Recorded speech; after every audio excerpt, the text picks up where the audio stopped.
Free train ട്രാവലേഴ്സിന്റെ പുതിയൊരു വീഡിയോയിലേക്ക് എല്ലാവർക്കും സ്വാഗതം. സത്യം പറഞ്ഞാൽ ഭയങ്കര സന്തോഷത്തിലാണ് ഇപ്പൊ ഈ വീഡിയോ എടുക്കുന്നത് കേട്ടോ. ഞാൻ ഈ ഒരു ഡ്രൈവിംഗ് എന്നുള്ളൊരു സബ്ജക്റ്റ് എടുത്ത് കഴിഞ്ഞ വീഡിയോയിൽ ഒന്ന് സംസാരിച്ചിന്. അത് ഇത്രത്തോളം ആൾക്കാർക്ക് സ്വീകാര്യത ഉണ്ടാവുമെന്ന് ഞാൻ ഒരിക്കലും പ്രതീക്ഷിച്ചില്ല. ഇത്രത്തോളം ആൾക്കാർ അതിനെക്കുറിച്ച് റെസ്പോണ്ട് ചെയ്യുമെന്ന് അതിന്റെ കമന്റ്സ് വായിച്ചപ്പോഴാണ് എനിക്ക് മനസ്സിലായത്. അല്ലെ എല്ലാവരും ആഗ്രഹിച്ചിരുന്ന ഒരു വീഡിയോ ആയിരുന്നു അതെന്നും. ഭയങ്കര സന്തോഷം തോന്നി, ഭയങ്കര സന്തോഷം. നമ്മുടെ വാക്കുകൾ ആൾക്കാർ ശ്രദ്ധിക്കുന്നു എന്ന് കാണുമ്പോൾ ഉണ്ടാവുന്ന ഒരു സന്തോഷം ഉണ്ടല്ലോ, അതൊരു ഭയങ്കര.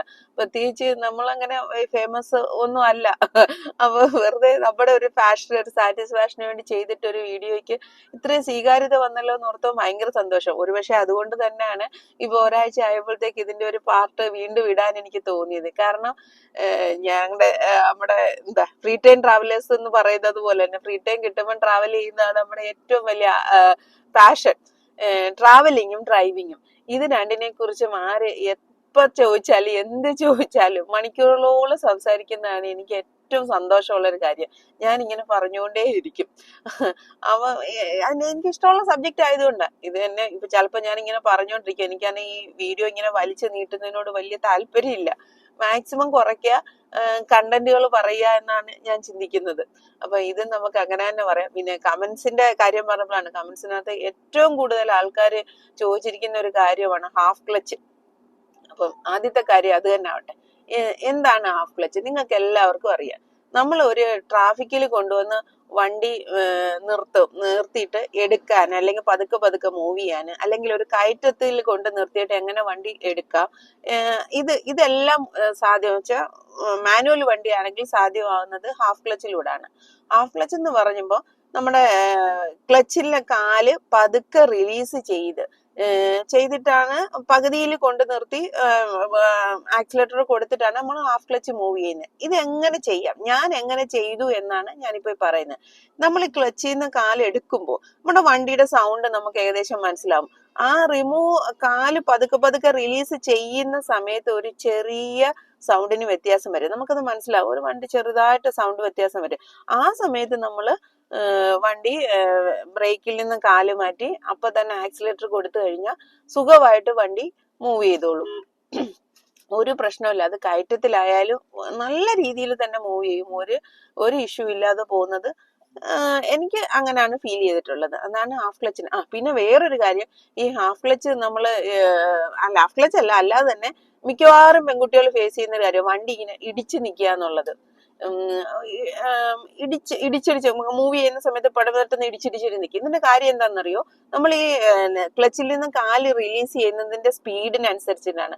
പെട്ടെന്ന് കാലിങ്ങ് വലിച്ചു കഴിഞ്ഞാൽ സംഭവം ഇടിച്ചു നിൽക്കും. അങ്ങനെ നമ്മൾ ചെയ്യരുത്. പതുക്കെ എടുക്കണം. പതുക്കെ എടുക്കുമ്പോൾ നിങ്ങൾക്ക് ആ സൗണ്ട് മാറുന്നത് ഫീൽ ചെയ്യുകയും ചെയ്യും. ആ സമയത്ത് നമ്മൾ ആക്സിലേറ്റർ കൊടുത്തു കഴിഞ്ഞാൽ സുഖമായിട്ട് വണ്ടി പോവുകയും ചെയ്യും. അതൊരു കേസ്. പിന്നെ ഇതുപോലെ കമന്റ്സിൽ കണ്ടു, വണ്ടി ഏതാണ് നല്ലത്, ഓട്ടോമാറ്റിക് ആണോ മാനുവൽ ആണോ എന്നുള്ളത്. ഞാൻ ഈ രണ്ടും ഓടിക്കുന്ന ഒരാളെന്നുള്ള നിലയിൽ എനിക്ക് തോന്നിയൊരു കാര്യം ഞാൻ പറയാം. ഇപ്പൊ ഒരു ശരാശരി മലയാളി, ഞാനും അങ്ങനെ തന്നെ ആയിരുന്നു. എന്ന് വെച്ചാൽ ഗിയറുകൾ ഇങ്ങനെ സ്ഥിരം ചേഞ്ച് ചെയ്ത് ഓടിച്ചെങ്കിലേ പിന്നെ വണ്ടി ഓടിക്കുന്ന ഒരു ഫീല് കിട്ടും. ഇല്ലെങ്കിൽ എന്താണ് വണ്ടി ഓടിക്കുന്ന ഒരു ഫീല് കിട്ടില്ല. അത് ഞാൻ പറഞ്ഞില്ല, അത് നമ്മുടെ ഓരോരുത്തരുടെ കാഴ്ചപ്പാടാണ്. എന്റെ കാഴ്ചപ്പാട് എന്താണെന്ന് ചോദിച്ചാൽ ഞാൻ പറയും, ഓട്ടോമാറ്റിക് ആണെങ്കിൽ നമ്മുടെ ഒരു ലെഫ്റ്റ് കൈയും ലെഫ്റ്റ് കാലും ഫ്രീ ആണ്. നമുക്ക് വെറുതെ ഇങ്ങനെ ഇരുന്ന് ഓടിക്കാം. ഇപ്പൊ ട്രാഫിക്കിൽ പോയാലും പ്രശ്നമില്ല, വേറെ ഒന്നും നോക്കിയാലും പ്രശ്നമില്ല. എനിക്ക് കുറച്ചുകൂടെ കംഫർട്ട് ഓട്ടോമാറ്റിക് ആണെന്ന് തോന്നിയിട്ടുണ്ട്. മാനുവൽ ഞാൻ ഓടിക്കും.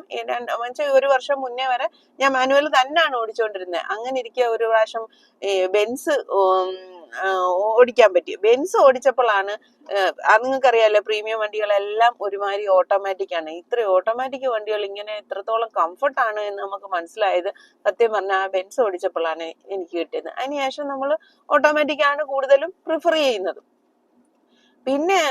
പിന്നെ എല്ലാവരും ചോദിച്ചതാണ് വണ്ടി ഏതാ നല്ലത്. വണ്ടി ഏതാ നല്ലതിനെ കുറിച്ച് നമുക്ക് പിന്നീട് സംസാരിക്കാം. കാരണം അതൊക്കെ ഒരു വൈഡ് ഏരിയ ആണ്. എനിക്കറിയാം. കാരണം എനിക്ക് കുറെ വണ്ടികൾ ഇഷ്ടമായതുകൊണ്ടാണ് ഞാൻ വണ്ടികളെ കുറിച്ച് സെർച്ച് ചെയ്യാറുണ്ട്. എനിക്ക് ഇഷ്ടമാണ് ഈ ഒരു സബ്ജക്ട്. എനിക്ക് ഇഷ്ടമായതുകൊണ്ട് ഞാൻ എപ്പോഴും സെർച്ച് ചെയ്യും. കുറെ കാര്യങ്ങളൊക്കെ എനിക്കറിയാം. വലിയ ആധികാരികമായിട്ടൊന്നും എനിക്കറിയത്തില്ല. എന്നാലും നമുക്ക് ലേഡീസിനെ അറിയേണ്ട അത്യാവശ്യം കാര്യങ്ങളൊക്കെ നമുക്ക് അറിയാൻ പറ്റും. പിന്നെ പ്രധാനമായിട്ട് പറയാനുള്ള ഒരു കാര്യം, നമ്മൾ ഏത് വണ്ടി ഓടിക്കുന്ന ഓടിക്കുന്നു എന്നതിനേക്കാൾ ഉപരി നമ്മൾ ഓടിക്കുന്ന വണ്ടി എന്താണെന്ന് നമുക്കൊരു മിനിമം അവയർനെസ് ഉണ്ടായിരിക്കണം. അത് ഞാൻ മിക്കവാറും ലേഡീസിൽ ശ്രദ്ധിച്ചൊരു കാര്യമാണ്. ഇപ്പൊ വണ്ടിയുടെ വലിപ്പം, അതിന്റെ നീളം, വീതി, ബോണറ്റ് എത്രത്തോളം ഉണ്ട്, ബാക്ക് എത്രത്തോളം ഉണ്ട് എന്നുള്ള കാര്യങ്ങൾ നമ്മൾ അത്യാവശ്യം അറിഞ്ഞിരിക്കണം. പിന്നെ അതെന്തിനാന്നറിയാം, ഇപ്പൊ പാർക്കിങ്ങിന്റെ കേസൊക്കെ പറയുമ്പോൾ, പാർക്കിംഗ് ഒക്കെ വരുമ്പോൾ നമുക്ക് ഇതിനെ കുറിച്ചിട്ട് നല്ല ബോധ്യം ഉണ്ടെങ്കിൽ നമുക്ക് നല്ല രീതിയിൽ കൊണ്ടുവന്ന് ഒരു ചെറിയ സ്ലോട്ടിലോട്ട് വണ്ടി കൊണ്ടുവന്ന് പാർക്ക് ചെയ്യാൻ പറ്റത്തുള്ളൂ. പാർക്കിങ്ങിൻ്റെത് ഒത്തിരി പേര് കമന്റ് ചോദിച്ചിട്ടുണ്ട്, അതും നമുക്ക് പറയാം. മിക്കവാറും വണ്ടികൾക്ക് ഇപ്പൊ റിവേഴ്സ് ക്യാമറ ഉണ്ട്, അപ്പൊ അതുകൊണ്ട് പാർക്കിംഗ് വലിയ പ്രശ്നം വരുന്നില്ല. റിവേഴ്സ് ക്യാമറ ഇല്ലാത്തതാണെ പോലും നിങ്ങളുടെ ഈ മിറർ ശരിക്കും യൂസ് ചെയ്ത് തന്നെ നമുക്ക് സുഖമായിട്ട് വണ്ടി പാർക്ക് ചെയ്യാൻ പറ്റും. പിന്നെ പിന്നെ പിന്നെ ഇതിനകത്ത് പറയല്ലേ, നമ്മൾ രാവിലെ വണ്ടി എടുക്കുന്നതിന് മുന്നേ നമ്മുടെ വണ്ടിയുടെ ഫ്യൂവല് ഏതാണെന്നുള്ള അത്യാവശ്യം നമ്മൾ അറിഞ്ഞിരിക്കണം. അത് പെട്രോൾ ആണോ ഡീസൽ ആണോ, വണ്ടി മൂവ് ചെയ്യുന്നതിന് മുന്നേ ഇതെല്ലാം ടയർ പ്രഷർ കറക്റ്റ് ആണോ, ഇത് പെട്രോളൊക്കെ ഉണ്ടോ എന്ന് നമുക്ക് ചെക്ക് ചെയ്യണം. പെട്രോളിന്റെ കാര്യം പറഞ്ഞപ്പോഴാണ് നമ്മുടെ ഫ്രണ്ടിലെ ഒരു പെട്രോളിന്റെ ചെറിയ സിമ്പൽ ഉണ്ട്, അത് ശ്രദ്ധിച്ചു നോക്കിയാൽ അറിയാം. അത് ലെഫ്റ്റിലോട്ട് ഒരാരോ ചില വണ്ടികൾക്ക് കാണും, ചിലത് റൈറ്റിലോട്ട് ആരോ വണ്ടികൾക്ക് കാണും. നിങ്ങൾക്ക് അത് എന്താണെന്നറിയോ? അതെന്ന് വെച്ചാൽ നമ്മുടെ വണ്ടിയുടെ ഏത് സൈഡിലാണ് ടാങ്ക് എന്ന് കാണിക്കുന്ന സിമ്പലാണത്. അപ്പൊ നമ്മൾ പമ്പിൽ ചെന്ന് നിർത്തുമ്പോൾ നമുക്ക് ലെഫ്റ്റ് സൈഡ് ചേർത്ത് നിർത്താൻ പറ്റും, ലെഫ്റ്റിലോട്ടാണെന്നുണ്ടെങ്കിൽ. റൈറ്റ് ആണെങ്കിൽ റൈറ്റ് സൈഡ് ചേർത്ത് നിർത്താം. ഒരുപക്ഷെ നിങ്ങൾക്കെല്ലാം അറിയാവുന്ന കാര്യമായിരിക്കും, ഞാൻ എന്നാലും ഒരു ബേസിക് തുടങ്ങുന്ന ഒരാൾക്ക് മനസ്സിലാവട്ടെ എന്ന് കരുതി ഞാൻ പറഞ്ഞതാണ്. അങ്ങനെ വണ്ടികളുടെ കമന്റ്സില് പിന്നീട് ഞാൻ കണ്ടാണ് വണ്ടി ആക്സിഡന്റ് പറ്റുമോ എന്നുള്ള പേടി, എതിര് വണ്ടി വരുമ്പോൾ ഉണ്ടാവുന്ന ടെൻഷൻ, ഇതൊക്കെ നമ്മുടെ മനസ്സിന്റെ ഓരോ ചിന്തകളാണ്. ഇത് ഒക്കെ മാറ്റാനുള്ള മാർഗം എന്ന് പറയുന്നത് നമ്മൾ കണ്ടിന്യൂസ് വണ്ടി ഓടിച്ചു നോക്കുക എന്നുള്ളത്. ഞാൻ ഈ പറഞ്ഞ പോലെ നിങ്ങളങ്ങ് ഇനിഷ്യലി കയറി ഒത്തിരി അങ്ങനെ ചെയ്യണമെന്നല്ല. നമ്മൾ വണ്ടി പഠിക്കുമ്പോൾ എത്രയാണ് ഒരു ദിവസം നമ്മൾ 1 മണിക്കൂർ അല്ലെ 1.5 മണിക്കൂർ അല്ലെ 2 മണിക്കൂറിനകത്തുള്ള സമയം അടുപ്പിച്ച് 30 ദിവസം ചെയ്തിട്ടാണ് നമ്മൾ ലൈസൻസ് എടുക്കുന്നത്. ഇത് തന്നെ നിങ്ങൾ കണ്ടിന്യൂ ചെയ്യണമെന്നേ. എനിക്ക് നിങ്ങളോട് പറയാനുള്ള എന്താന്ന് വെച്ചാലേ, നമ്മുടെ ഉള്ളിലെ ആവശ്യകതയാണ് നമ്മളെ കൊണ്ടൊരു കാര്യം ചെയ്യിപ്പിക്കുന്നത്. നിങ്ങൾക്ക് ആവശ്യമുണ്ടെന്ന് നിങ്ങൾ എപ്പോ തീരുമാനിച്ചു തുടങ്ങുന്നു ആ നിമിഷം തൊട്ട് നമുക്ക് ചേഞ്ച് ചെയ്യാൻ പറ്റും, ഉറപ്പായിട്ടും ചേഞ്ച് ചെയ്യാൻ പറ്റും. ഞാൻ അങ്ങനെ ഉള്ള ഒരാളാണ്. ഞാൻ കഴിഞ്ഞ വീഡിയോയിൽ പറഞ്ഞ പോലെ എനിക്ക് ഇത്രത്തോളം ഡ്രൈവ് ചെയ്യാൻ പറ്റുന്നെങ്കിൽ നമ്മൾ വേണമെന്ന് വിചാരിച്ചു എനിക്ക് ചെയ്യണം എന്നൊരു നമ്മൾ തീരുമാനിച്ചുറപ്പിക്കും. നമ്മുടെ വീട്ടിൽ ഒരാൾ നമുക്ക് ഡിപ്പെൻഡ് ചെയ്യാനുണ്ടെങ്കിൽ, അല്ലെ നമുക്ക് വേറൊരാൾ ഉണ്ടെങ്കിലാണ് നമ്മൾ അവരെ നമുക്ക് വേണ്ട എന്നൊരു തീരുമാനത്തിലോട്ട് നമ്മൾ പോകുന്നത്. അതേസമയം അത് ഇല്ലാന്ന് നിങ്ങളങ്ങ് ചിന്തിച്ചിട്ട് എനിക്കിത് പഠിച്ചേ പറ്റൂ എന്നുള്ള രീതിയിൽ നമ്മൾ അങ്ങോട്ട് തീരുമാനിച്ചു തുടങ്ങിയാൽ ആ നിമിഷം നോട്ടിൽ നമ്മൾ മാറി.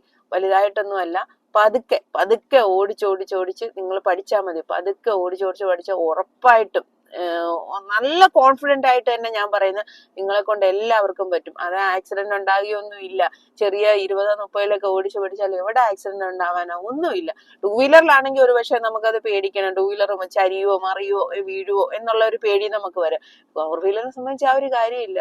2 വീലറിന്റെ കാര്യം പറഞ്ഞപ്പോൾ 2 വീലറിനെ കുറിച്ച് ഒത്തിരി പേര് സംശയങ്ങൾ ചോദിച്ചിട്ടുണ്ടായിരുന്നു. എല്ലാം കൂടെ ഒരിടത്തും ഒരു വീഡിയോയിലും പറയാൻ പറ്റില്ല, സമയം ഒത്തിരി ആയിപ്പോ.